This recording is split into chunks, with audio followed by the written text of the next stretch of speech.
Isang magandang gabi mula sa tito nyo, White Mesa. Kilala nyo na.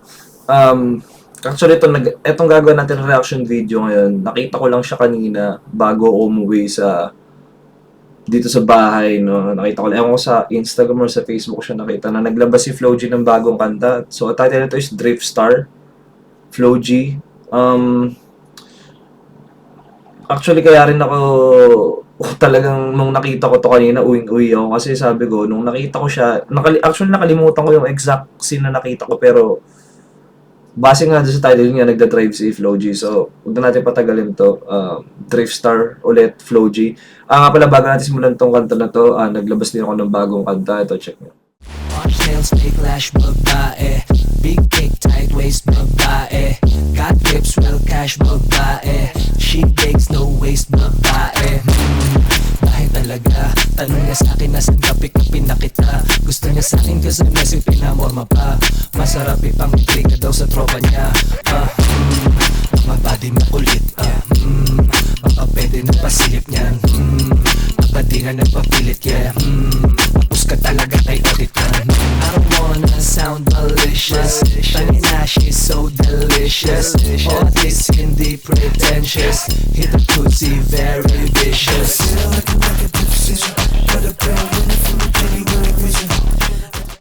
Kung nagustuhan nyo yung kanta na yun, title nga pala ng Isalbahe, kasama ko dun si Gaspari. Check nyo na lang, punta kayo sa music channel ko, subscribe, share, if you will. Maraming salamat na agad. So, yun lang.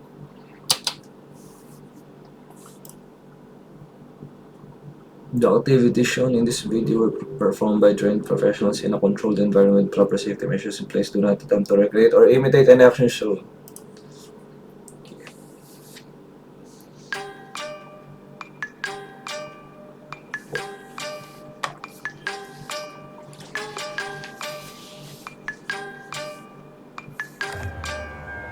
Flip on the beat. Ibahin mo ko when I slide. Iba yung taste at types. Teka lang na masyadong ano? Pure gold yung nakita ko sa kotse, tama ba? Ayan, pure gold oh. Ibig sabihin, nag-sponsor, iba rin talaga si Flo G. Isipin mo, isa sa mga sponsor mo, pure gold. Baga, mga tipong Flo G level of artist lang ang makakapag-pull off ng ganitong klase ng sponsorship. Anyway, may napansin na ako agad dun sa sa instrumental niya sa intro, no. Bago tayo tumuloy, para lang matanggal ko na siya sa isip ko kasi mamaya mamaya ko pa siya baka makalimutan ko na eh. So yung instruments niya, no, very giving dun sa title na Drift Star, no. Kung papansinin niyo to, alam niyo, it reminds me of Tokyo Drift. Yun. Yung pattern na ganun. Flip on the beat. Ibahin mo ko when I slide. Iba yung taste at types. Sorang kinis, ang linis, ng bilis. Pati auto may style. Akin na todo, nakatono, oo, di lang design. Kesa gasan mas padalas papalitan yung setup tires. Ibahin mo ko when I slide. Iba yung taste at types. Sorang kinis, ang linis, ng bilis. Pati auto may style. Akin na todo, nakatono, oo, di lang design. Kesa gasan mas padalas papalitan yung setup tires. Lilangonin mo sa highway, pag lumiko na pa sideways. Akin na yung manibela, ako na bahala sa pagmamaneho. Pwede mo kunan ng camera pag pumarada na parang modelo. Akin na napakatulin, partida hindi ko pinangkakarera. Pero yung auto pinapasayaw ko naman na para makarena. Pa left, pa right, swerve, slide, glide. Oh yeah, side, side. Iba ding trip and drift, iba yung ride. Talaga kapag marunong sumakay, o kaya kapag ako yung nagdadrive. Yeah, feel alive. Ibahin mo ko when I slide. Iba yung taste at type. Sorang kinis, ang linis, ng bilis. Pati auto may style. Akin na todo, nakatono, oo, di lang design. Kesa gasan mas padalas papalitan yung setup tires. Ibahin mo ko when I slide. Iba yung taste at type. Sorang kinis, ang linis, ng bilis. Pati auto may style. Akin na todo, nakatono, oo, di lang design. Kesa gasan mas padalas papalitan yung setup tires. Pag na naman ang gulong kompleto. Alam niyo, sa totoo lang, hindi ko alam yung unang ipoproseso ng isip ko eh. Hindi ko alam kung the fuck. Kasi kanina tinitignan ko kung baka ano lang eh. Um, baka may double siya or dun sa scene na nagdi-drift siya ng kotse na kumbaga pwedeng yung scene sa loob ng kotse is siya pero yung scene na yung mga kotse yung pinapakita is baka ano parang may double siya na iba yung drive pero yun yung dinadigest ko kanina pinapanood ko ibang scenes. Comment down below nga pero sa pagkakaunawa ako dito sa music video na to siya yung nagdadrive eh. Like, the while na pinapanood ko yung visuals, pinapakinggan ko yung sinasabi niya sa lyrics, no, na yun nga, about nga, kumbaga siya yung pinapasayo niya yung kotse, siya yung everything it entails, kumbaga hindi ko pa masyado na ano rin yung lyrics, pero base sa pagkakaintindi ko sa lyrics, at sa napapanood ko ngayon na siya nga talaga yung man behind the wheel. So, comment down below kung siya nga. Kasi, for sure, kung kalalabas lang na itong music video na to for sure lalabas at lalabas sa feed ko to. Kung ano yung naging, kung magkakaroon ng BTS to, for sure. Like, hindi pa na tayo natatapos dun sa kanta, sa music video. Pero alam kong, grabe yung ano nito, yung production niya. Like, mamaya ako i-explain, pero I'm saying na nahihirapan ako i-proseso kasi sa totoo lang, na-amaze at ang galing ni Floji kung ganun,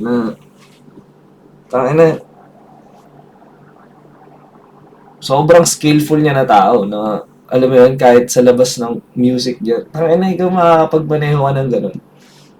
I mean, yung kung siya man nga yun, yung ginagawa niya na drifting pang professional na yun eh.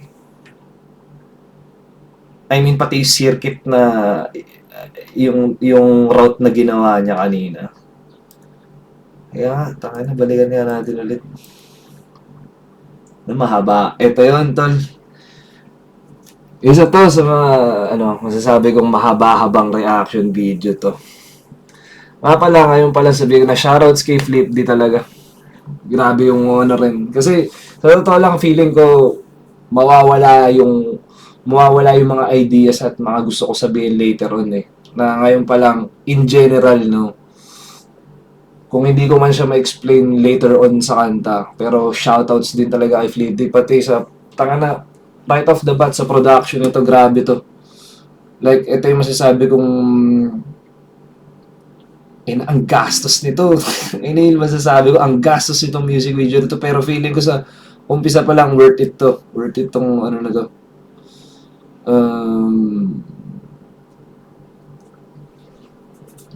Teka lang. Mahaba to, guys. Bear with me. Mag-hoodie lang ako dahil nilalamig na ako. Wait lang.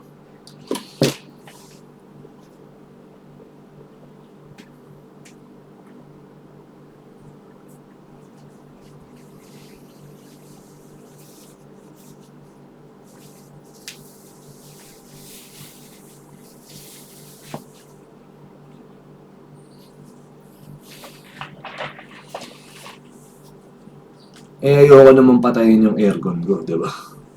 Lang adjust ko yung camera. Dahil, mapapayosi ako na ito ni Chloe habang nanonood. Kasi, as much as possible, sinasabi ko lang na baka mawala ako mamaya. Pero, I'll try my best na i-breakdown sa inyo to as much as I can. Given na, yun nga, first time natin ito papakinggan. At mabigay ko yung insight ko. Kasi ito yung sabi ko kasi ito yung mga tipo ng klase ng kanta / music video visuals na ako as an artist is talagang kinikiliti ako ng ganito, guys. Totoo lang. Iba yung taste at type, so Swifty on the beat. ibahin mo ko when I slide.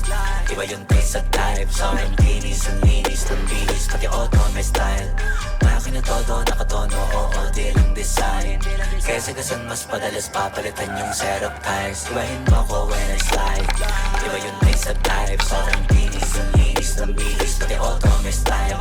Nakin na todo, nakatono, oo, di lang design.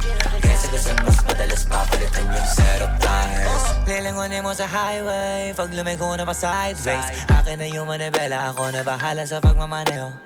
Pwede mo kunan ng camera pag pumarada na parang modelo. Akin na napakatulin, partida hindi ko pinagkakarera. Pero yung auto pinapasayaw ko naman na para makarena. Pa left, pa right, swerve, slide, glide. Oh yeah, side to side. Iba ding trip and drift, iba yung ride. Talaga kapag marunong sumakay, o kaya kapag ako yung nagdadrive. Yeah, feel alive. Ibahin mo ko when I slide. Iba yung taste at type. Sobrang kinis, ang linis ng bilis. Pati auto may style. Akin na todo, nakatono, oo, di lang design. Makina nakatodo, nakatono. Literal, di ba? Kumbaga, Kesa gasan mas padalas papalitan yung setup tires. Ibahin mo ko when I slide. Iba yung taste at type. Sobrang kinis, ang linis ng bilis. Pati auto may style. Akin na todo, nakatono, oo, di lang design. Kesa gasan mas padalas papalitan yung setup tires. Pag na naman ang gulong kumpleto, baka di ka pa kontento. Eto, ayoko na sanang kwento. Paiba-iba sapatos neto. Kaya pag dumaan astig, malamang lumingon sila kada rep. Talaga na David yung piga unlimited. Turo ba pag rinig kinikilig? kasi tangin na isipin mo, no? Saan makakakita ngayon sa mga OPM hip-hop artist na nagfe-flex ng sasakyan in this way? Like, okay, may mga nagre-reference at may mga nag-ano ng mga bar about cars sa OPM hip-hop. Pero not the way na ganito na kumbaga, ang i-flex niya is bukod dun sa swag ng kotse niya. It's like kung paano niya imaneho. Wala akong makikita kay ibang OPM hip-hop artist na may ganitong klase ng skills behind the wheels. Di ba? Tangina, bars pa din yung mga banat ko. Tangina.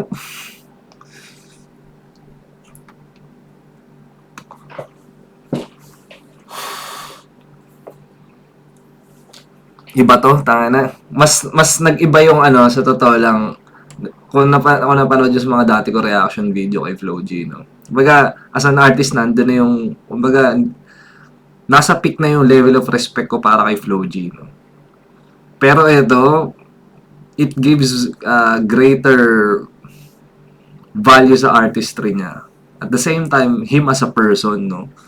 Like, ako kasi isa ako sa mga advocate ng you can be good at multiple things, no? Though, oo, you can be, kumbaga, okay yun na you're focused on one, pero eto kasi ini-explore, ako gusto ko yun like ini-explore mo pa yung full potential mo as a person. Kasi skills to, guys. Kumbaga, skills to. Kumbaga, isa to sa, para sa akin, isa to sa mga masasabi kong qualities ng mga, kung tawagin sa atin, magagandang lalaki. Di ba? Kumbaga, skilled.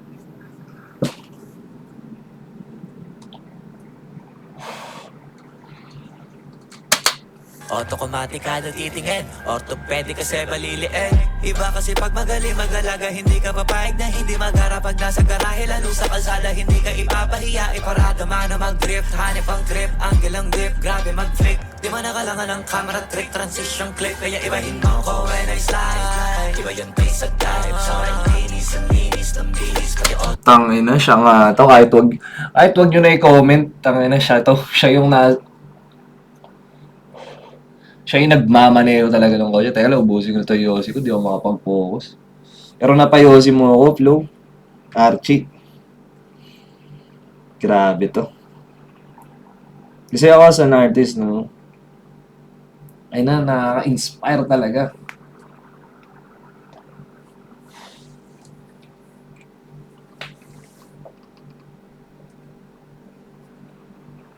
Ay, nako.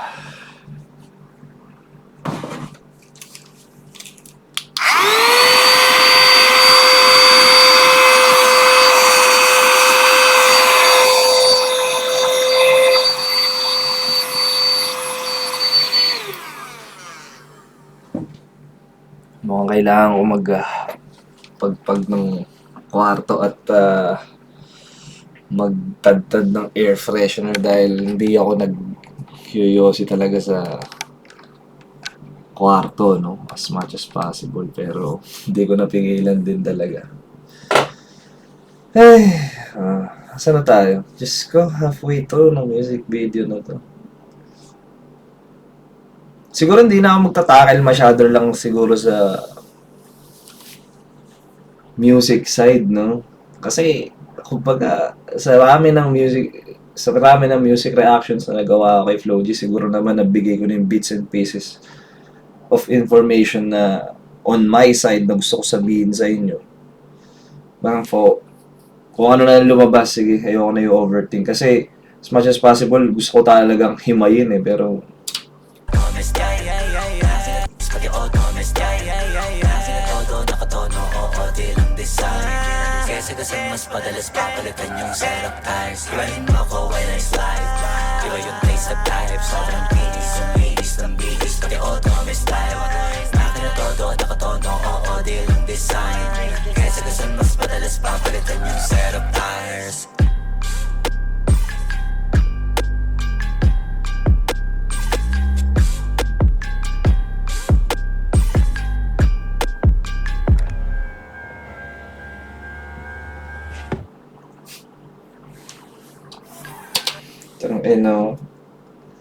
rap star na, drip star pa.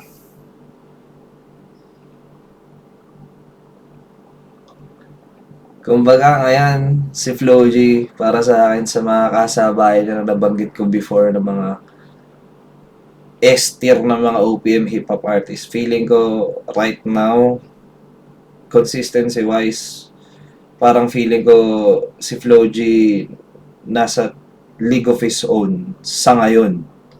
No? Na, tayo na, woo!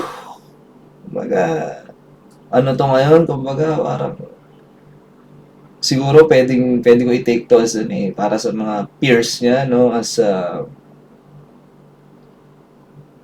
creative competition to para sa peers niya na sana kumbaga magkaroon ng gasolina yung mga peers niya na kailangan natin i-up yung game natin hindi lang sa music production pati sa visuals talaga kasi sa totoo lang guys hindi ko na para isa-isahin no dahil magiging sobrang haba nito reaction aabot tayo ng 1 oras for sure. Pero na masasabi ko milyon ang budget nitong music video na to. Yun lang masasabi ko.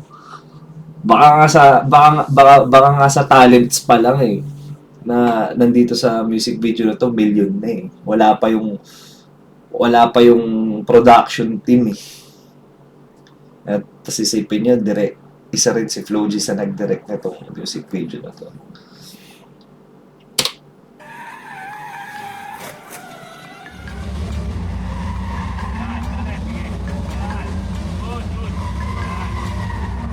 Nice. Talagang si Flo G nga. Talaga. Kumbaga ito, basically feeling ko ito yung coach niya. Pwedeng ito yung mentor niya rin sa pagdidrift. Guys, sa mga di nakakalam lalo na sa aming mga artists, drifting is a form of art din. Swiftly on the beat. Ito, yung mga nakikita nyo to sa ano to. Okay. So, credits na to. Ano lang, giving lang talaga na sa ganitong klase sa ganitong level of production, it's only right na magkaroon ng ganitong space sa video, sa credit scenes. So, itong mga nakikita nyo na to, shoutout sa inyo, sobrang husay nyo, sobrang grabe yung teamwork. Kasi sa totoo lang ako so far sa mga production ng mga music video, kumbaga ibang level of commitment at teamwork yung ginagawa namin. What more pa dito sa ganitong klase ng sobrang big budget na production.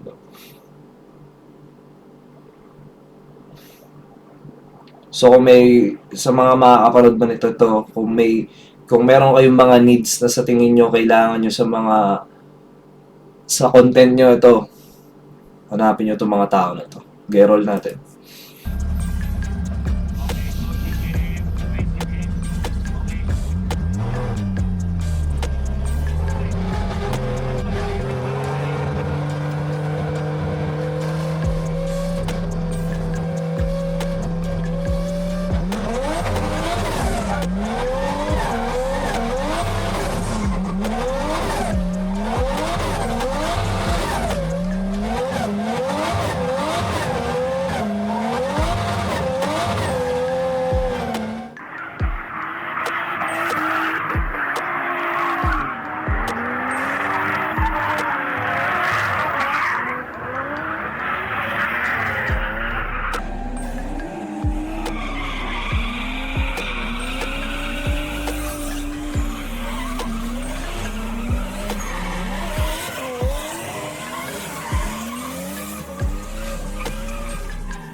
Ano din, si Flo G, tol.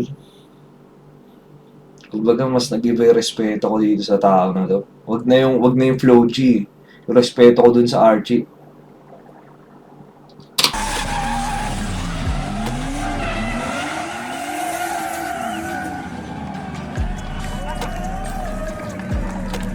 Tanga na claiming it. Soon. Hopefully, sana makatrabaho to si Flo G in one way or another. Kasi tanga na ibang klase to.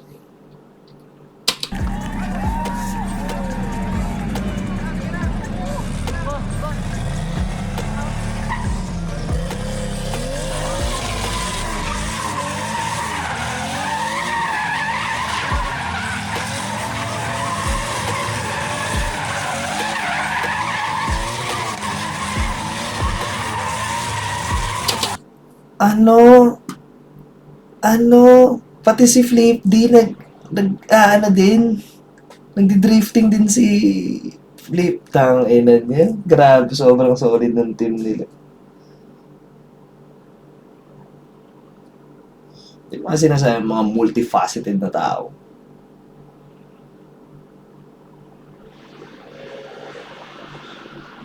Shoutouts din talaga kay Flip. Man! Grabe na. Actually, hindi ko man sila kilala, pero tanga na, for some reason, I feel so proud of them. Parang,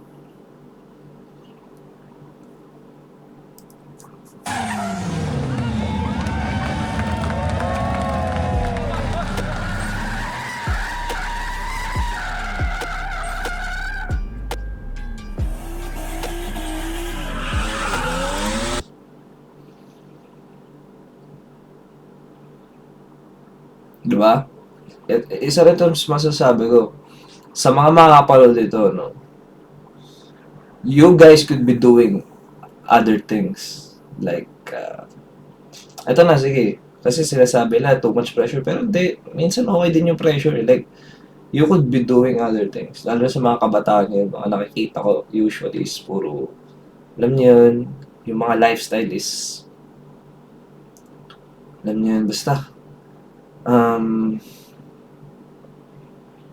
kumbaga yung mga kabataan ngayon, masyado nila ini-embrace yung, ang tawagan natin is thug life. Pero, you could be doing other things. Like, tingnan nyo to. Biggest example, itong idol nyo, si Flo G, no? Idol natin. You could be doing other things. Productive things. Like, mastering yourself. Investing in yourself. Sa mga, siguro, may mga, I hope yung mga kabataan ma-reach yung ganung klase ng level of understanding na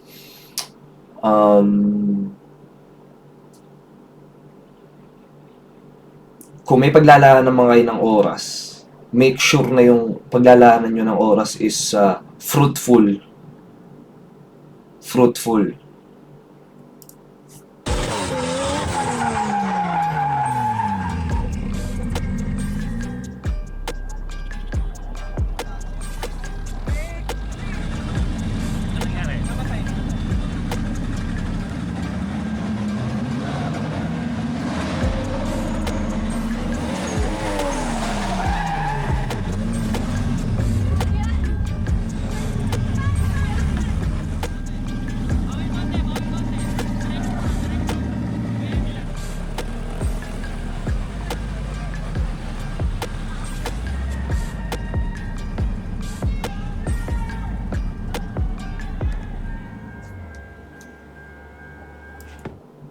XB, Panty Trapas League. Levels above. There's levels to this talaga. There's levels to this, bro. So, yun guys, tayo na. Ako, sobrang mind blown ako sa pinanood ko ngayon. Especially, time check tayo ngayon, by the way. It's 3:13 a.m. Pero, dapat, actually, ang idea ko nito is parang, pampaantok lang na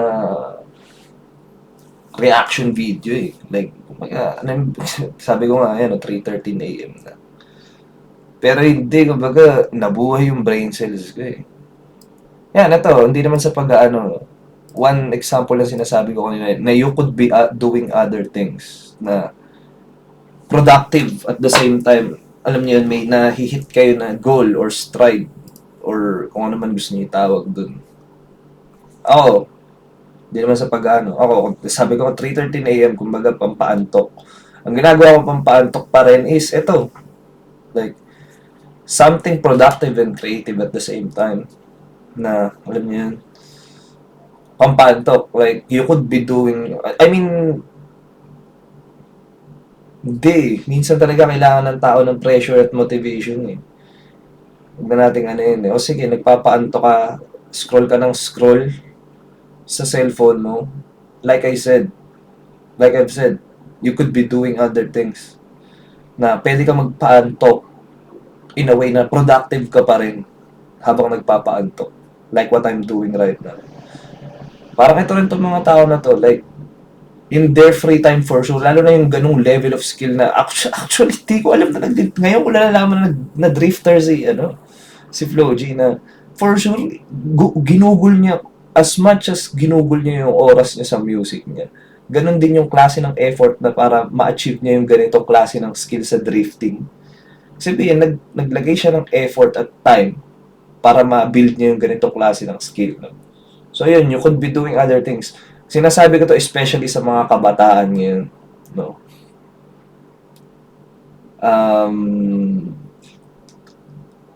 Don't get too caught up sa mga nakikita nyo na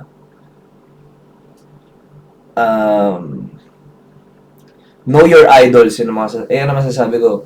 Know your idols, yung mga fina-follow nyo, yung mga pinapanood nyo, yung mga pinapakinggan nyo, kilalanin nyo sila.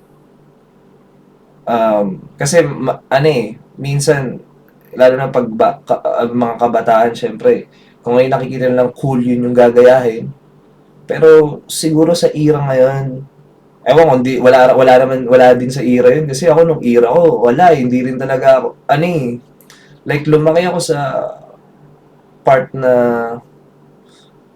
myself, no, na hindi talaga ako yung tipo ng tao na sumasabay sa sa trend. Hindi dahil sa ayoko sumabay, pero for me, mali pala, hindi dahil sa ayoko hindi sumasabay sa trend, no, pero before I follow something, ever since nung bata, before ako may gawin na nakikita ko sa iba, tinitignan ko muna kung ano yung mabibenefit ko, or yung yung pros and cons na madulot niya sa akin as a person bago ko gayahin yung mga idol ko. So, ako sa nakikita ko yung Flo G, sabi ko nga, hindi ko siya kilala personally, pero base sa nakita ko ngayon, sabi ko, wag na yung Flo G, yung Archie na lang. Mas, yung level of respect ko kay Archie, mas tumaas, no? So, hopefully, kasi, kumbaga, di naman sa iisa kami ng mundong iniikutan eh. Maliit lang ang community, maliit lang ang mundo ng industriya namin. Wag na yung music like yung art itself. Maliit lang to. Sana ma-meet ko siya in person kasi gusto ko rin malaman yung thought process niya sa mga like sa ganito. Like marami kang makukuha lalo na as an artist, no. Ito yung mga good influence. Sabi niya. So, never judge the book by its cover, guys. Number 1. Alam naman natin yun, hindi naman na tayo mga bata, no? Daming galit sa XB in general. Yan sa kanila, ang daming mga bashers for some reason. No. From past issues na alam niyo yun, na hindi niyo naman alam, kahit ako hindi ko naman alam kung totoo or what. Pero we tend to judge people via sa nakikita natin sa social media. Ako, myself, hindi naman din ako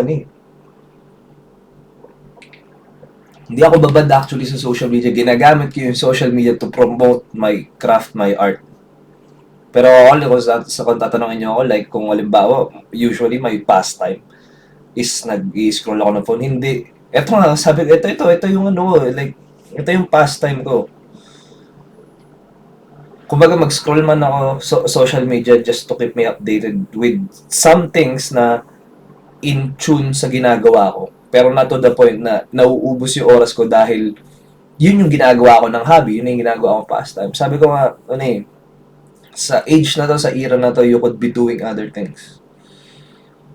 Could be doing other things. Pero yun nga, huwag natin ano lang na nabuhay lang yung isip ko dito sa pinanood ko ngayon, kaya ako rin siguro nasasabi to. Pasok sa tema, basta yun na yun, kumbaga 110 out of 100 tong music videos itong kanta na to, no? Yeah. So yun guys, keep safe. Maraming salamat sa patuloy na nanonood sa White Mesa. Mag-8K subs na tayo.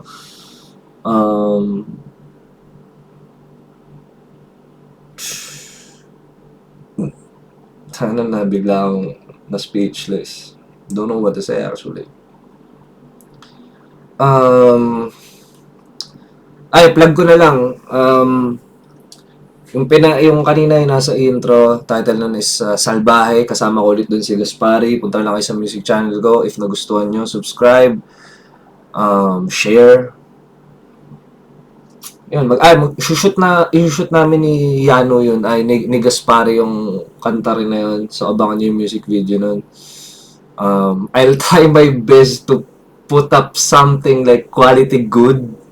Pero syempre, ito kasi kumbaga ang layo ng difference ng budget eh. Pero kumbaga, sa napanood ko ngayon, kumbaga mas lalo ako na-excite din sa shoot namin na alam niyo yun, na kung kayang itodo as much as I can at kung ano man yung may exhaust ko para mapaganda yung production, gagawin ko. Kumbaga, isa to sa mga naging motivation ko, no? Ayun, uwi ako ng Pilipinas sana by that time. Ako for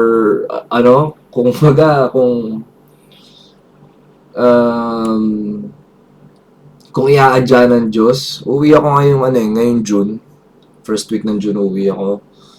Sana for some reason kung makaka-enkwentro ko tong sina Flo G at yung grupo nila, yung crew nila, na ma-meet ko sila or one way or another. Like to meet them talaga. Ayun.